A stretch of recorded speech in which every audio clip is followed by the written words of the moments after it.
Bonjour Anne-Julie. Bonjour Émilie. Tu es professeure de yoga. Tu comptes à ce jour plus de 1000 heures de formation que tu as réalisées dans différents pays. Tu as créé il y a quelques années ta propre méthode que tu as appelée Chakra Flow. C'est un enseignement qui est articulé autour des chakras. Il n'indique pas à tes élèves une pratique unique, il invite au contraire à chaque séance à de nouvelles explorations et à une meilleure découverte de soi. Tu aimes transmettre et c'est ainsi que tu es logiquement devenue formatrice et tu viens d'aller plus loin dans ce partage avec la sortie de ton livre Chakra Flow. C'est aux éditions Larousse et c'est ce dont nous allons parler aujourd'hui. Rappelons-le pour les non-initiés, les chakras sont des centres énergétiques du corps et ils influencent notre bien-être physique et mental. Alors ton livre, j'ai trouvé, c'est vraiment une méthode concrète mais surtout facile justement pour apprendre à se connecter à ses chakras, à devenir son propre guide et surtout il est accessible à tous. Dis-moi si je me trompe. Non, c'est ça. En fait, l'idée, c'était vraiment de rendre les chakras beaucoup plus concrets, beaucoup plus accessibles. Là où on peut avoir, dans un premier temps, l'idée du flow artistique autour des chakras, quelque chose de très ésotérique, quelque chose de limite un peu perché. Et voilà. Et comme tu l'as dit, ma volonté, c'est de transmettre. Et c'est pas juste transmettre des mots magiques, mais c'est vraiment de mettre du sens et du concret dans les chakras.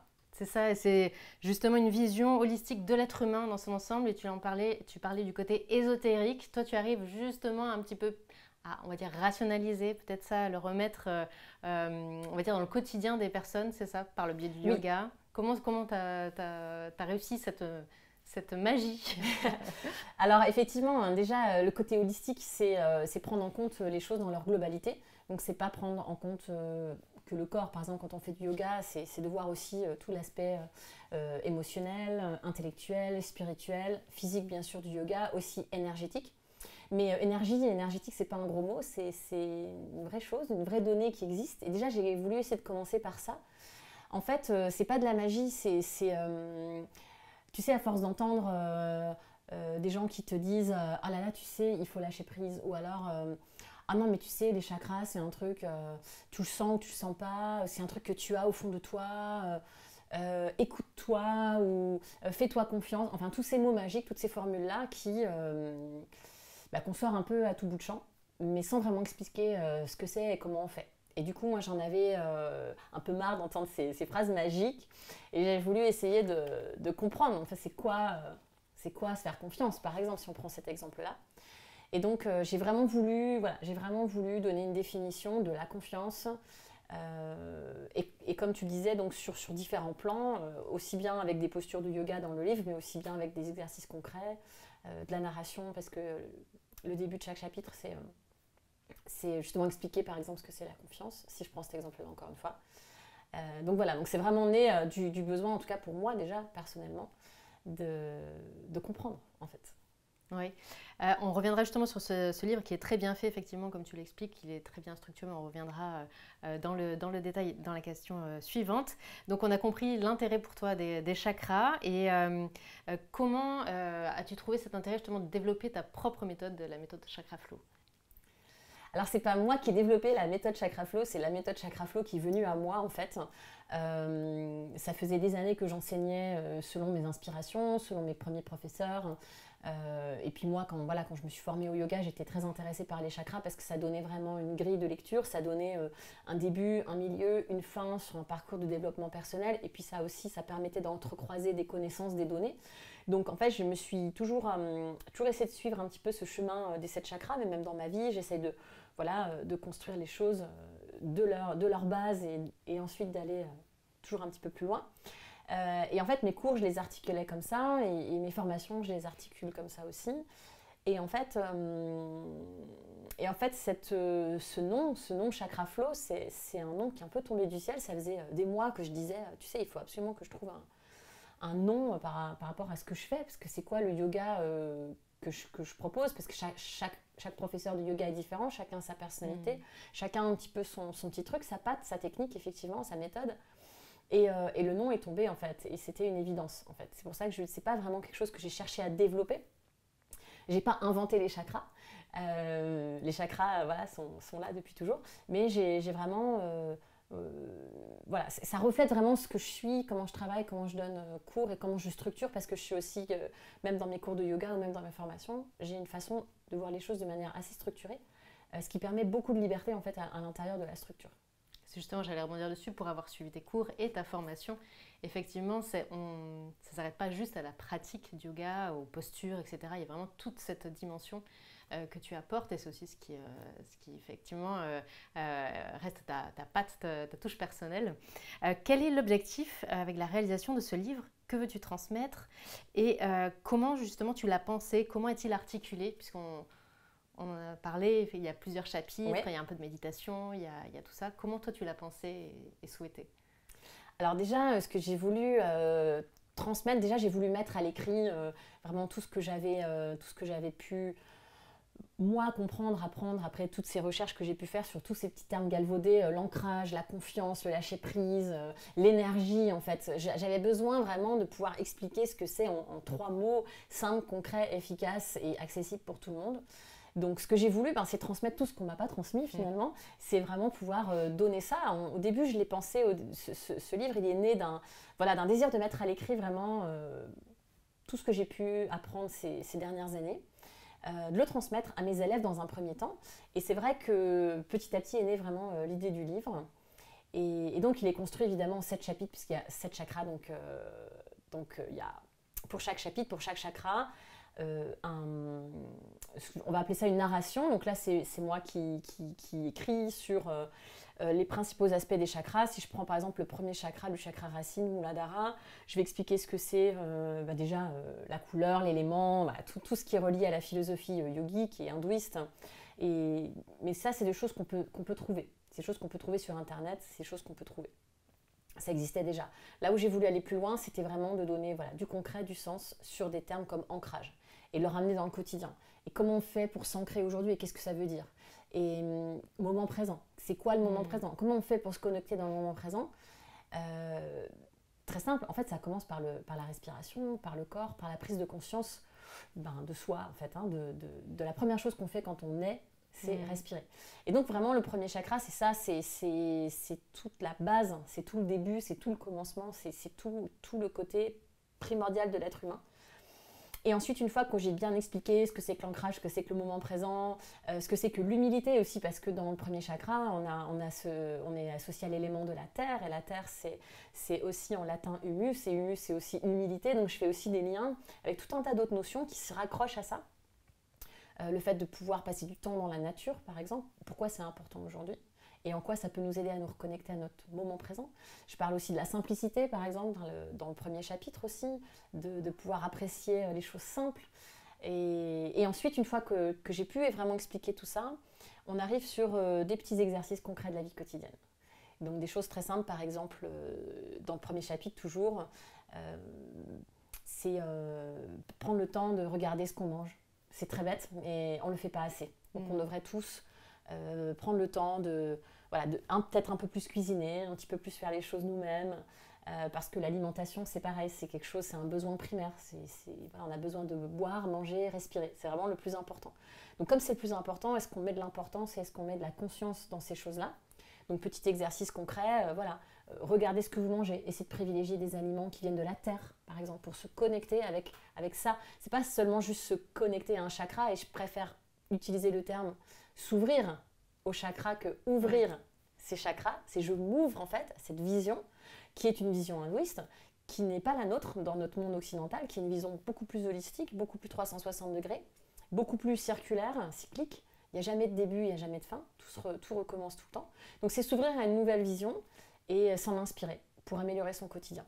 Une fois qu'on a vu tout un tas de petits exercices, par exemple je parle aussi d'un exercice très concret sur les peurs en fait, parce que le premier chakra c'est aussi la peur, parce que c'est la sécurité, puisque c'est vraiment, on a dit, les choses les plus essentielles.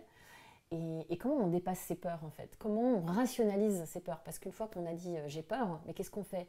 On te regarde dans les yeux, on te dit non, n'aie pas peur. Non, en fait, il faut vraiment essayer de comprendre comment ça fonctionne. Et comment la peur on paralyse.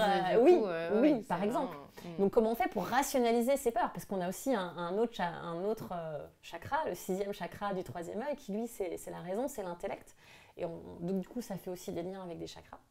Une fois qu'on on est arrivé sur ces exercices pratiques, il y a des inspirations comme un dieu de l'hindouisme pour chaque chapitre, un dieu ou une déesse de l'hindouisme. Pareil, c'est vraiment pour s'ouvrir et s'inspirer. Une méditation donc très concrète Là, c'est la méditation de l'ancrage, de l'enracinement pour le premier chapitre. On a un mantra, donc des phrases à répéter. Donc pareil, c'est une intention de se connecter ou pas à une idée de présence, d'ancrage, d'être, et ne pas faire, mais d'être. Et des postures de yoga, évidemment, en vue d'utiliser le corps, parce que ça passe par le corps, surtout dans le premier chakra, puisqu'on l'a dit, c'est aussi le corps, c'est les choses terrestres, charnelles, primordiales. Et donc voilà, on va faire des postures de yoga, bien sûr, en lien avec les jambes, les pieds, les appuis, le contact avec le sol, une petite respiration aussi. Peut-être que j'oublie des choses parce qu'il est quand même très riche comme tu peux le voir. Voilà, tu l'as déjà vu et déjà lu, mais voilà, il est très épais, très riche. Donc vraiment, il y a de quoi faire. Et ça pendant 7 chapitres, mais il y a un 8e chapitre qui est justement sur les liens entre les chakras. On y reviendra effectivement un petit peu plus tard. Moi, je me posais la question. Donc là, tu donnes tout ton savoir, tu transmets tout ton savoir pour rendre finalement le lecteur autonome. Toi, parce qu'on dit souvent que ce sont les cordonniers les plus mal chaussés, mais est-ce que tu t'intéresses aujourd'hui particulièrement à un ou plusieurs chakras et pourquoi ?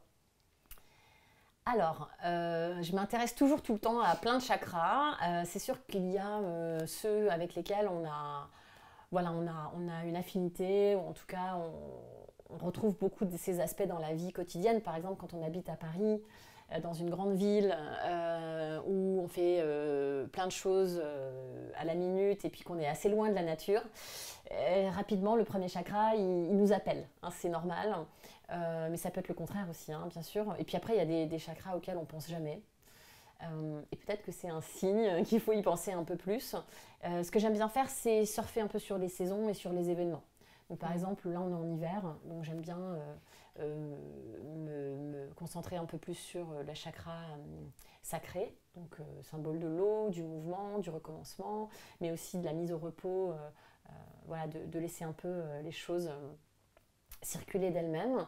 Et puis le 6e chakra, où on est vraiment sur une saison de repli, de retour à soi. Et donc le 6e chakra, c'est l'intérieur, hein, l'intellect, l'intuition, l'introspection, tout ce qui est intérieur. Donc c'est intéressant aussi d'aller piocher un petit peu là-dedans. Mais on pourrait faire le contraire, on pourrait se dire on est en hiver, alors au contraire on va s'ouvrir, on va aller plutôt vers le 4e chakra, le chakra du cœur, et puis on va pas se renfermer justement, et on va s'ouvrir, donner, rencontrer, sortir et balancer un peu les potentiels déséquilibres. Mais c'est vrai que c'est important de rester un certain temps sur une notion. Par exemple, si on parle d'ancrage et de moment présent, c'est pas une journée. Il faut vraiment essayer de le vivre au moins une dizaine, quinzaine de jours si on veut vraiment sentir qu'il y a une transformation. Donc je conseille d'entretenir un petit peu, y penser un petit peu chaque jour pour que ça s'instaure un petit peu comme une routine. Tout à fait, tout à fait. Sinon, en fait, on a trop vite fait de lire, de tout emmagasiner, de tout penser connaître, de tout penser savoir, et de plus vivre, hein, mais d'être dans la consommation finalement. Alors que non, ça prend du temps, c'est un process. Donc on y revient systématiquement. Et c'est aussi pour ça que le livre est structuré de cette manière. On puisse revenir régulièrement sur tout ce qu'on a besoin. Et toi, actuellement, tu as un défi à relever. Donc, tu parlais, on est en hiver, donc soit s'ouvrir, soit... est-ce que tu sens que tu as un défi à relever? Et si oui, comment tu t'y prends? Alors, je n'ai pas spécialement un défi, mais c'est vrai que mon intention un petit peu pour cet hiver, c'est d'être dans la vibes de l'hiver et donc d'être dans le repli, de ne pas prendre de décisions. Alors, c'est pas prendre de décisions, mais de ne pas créer de nouveaux grands projets cet hiver. Voilà. Je laisse infuser, je laisse. Alors en médecine chinoise, c'est aussi le moment où la graine elle est dans la terre, tout au fond de la terre, et on doit la laisser tranquille.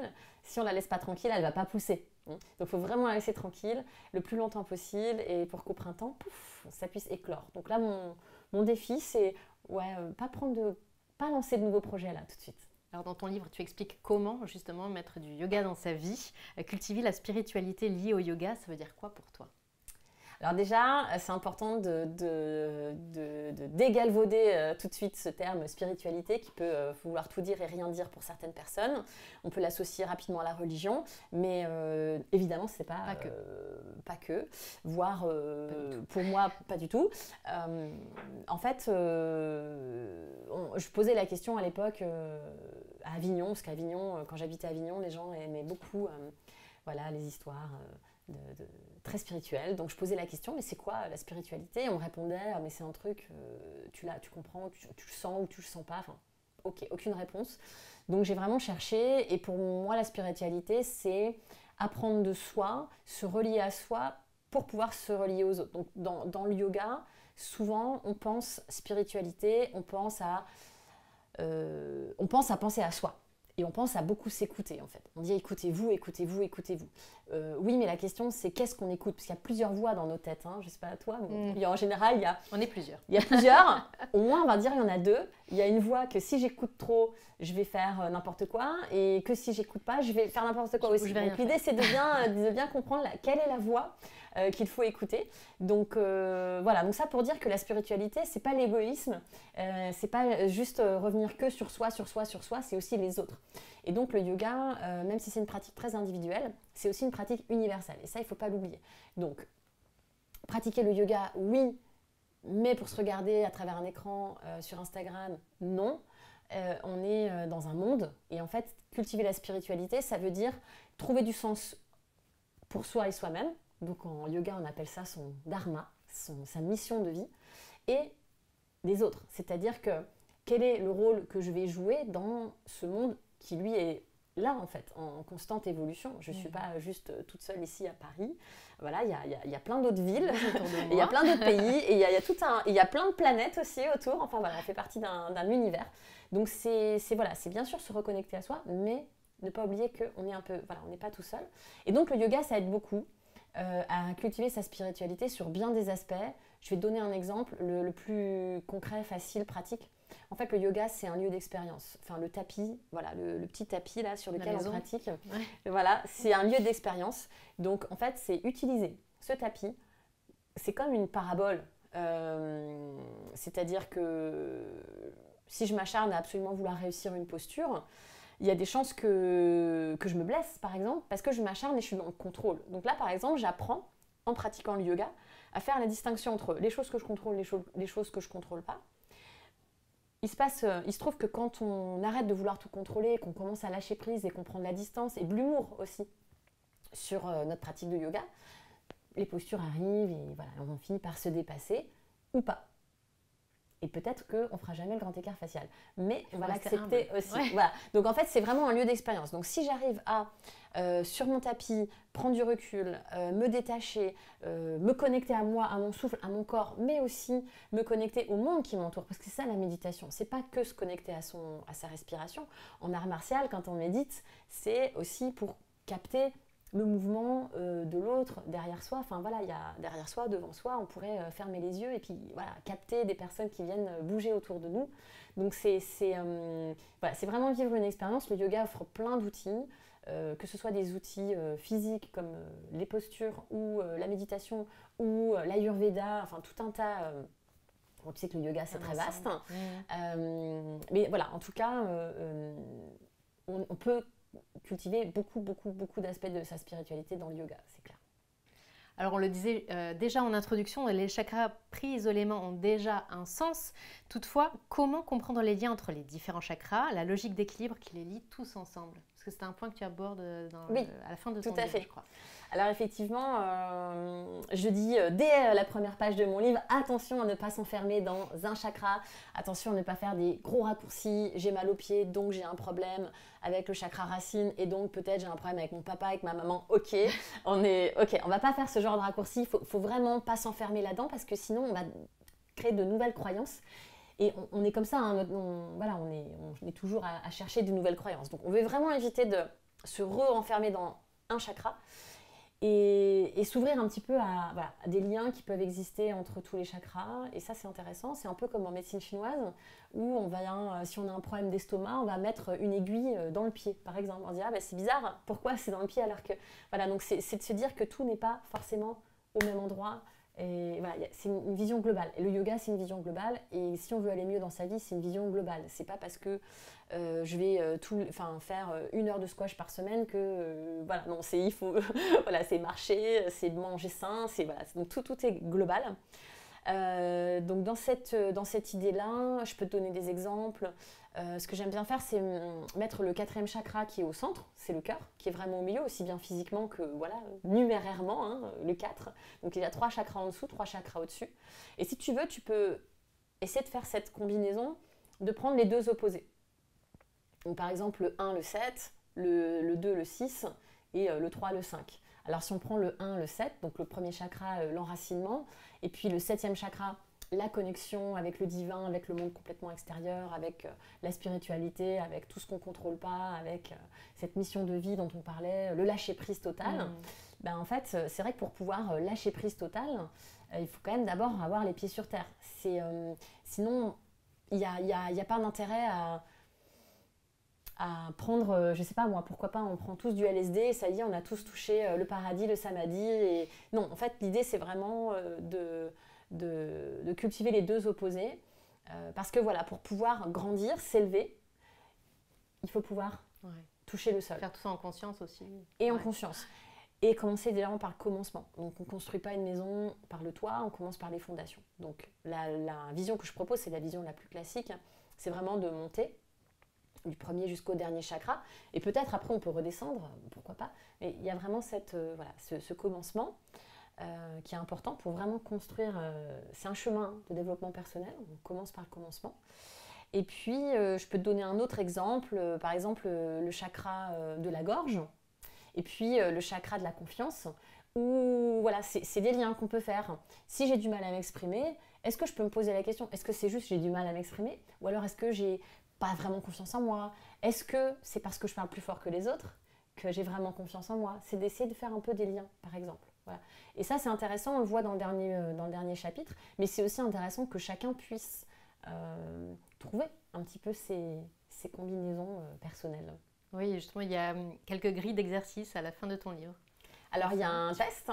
Voilà. J'ai hésité à le mettre. Donc c'est un test qui est inspiré du livre de Anodea Judith, qui est la pionnière dans les chakras, dans le monde entier. Donc, on lui rend hommage. Et bon, l'idée, c'est pareil. C'est pas de faire ce test pour s'enfermer dans un chakra, mais voilà, c'est de voir que peut-être on a plus confiance en soi que ce qu'on croit. Ou on a plus de spiritualité que ce qu'on croit. Hein, parce que parfois on croit qu'on n'a pas confiance en nous, on ne se rend pas forcément compte que finalement la confiance, c'est pas ce qu'on croyait.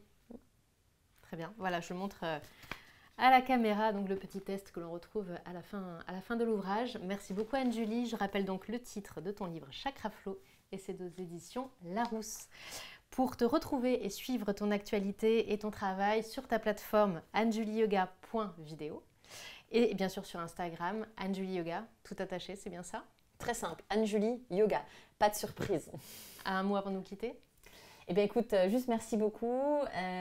Voilà, faut pas hésiter à rentrer en contact avec moi sur mon site comme tu viens de le dire ou sur Instagram, que ce soit pour les formations et puis sinon le livre est disponible partout, donc voilà, à la FNAC, en ligne ou dans les magasins, chez votre libraire. N'hésitez pas à le demander à votre libraire aussi, à le partager.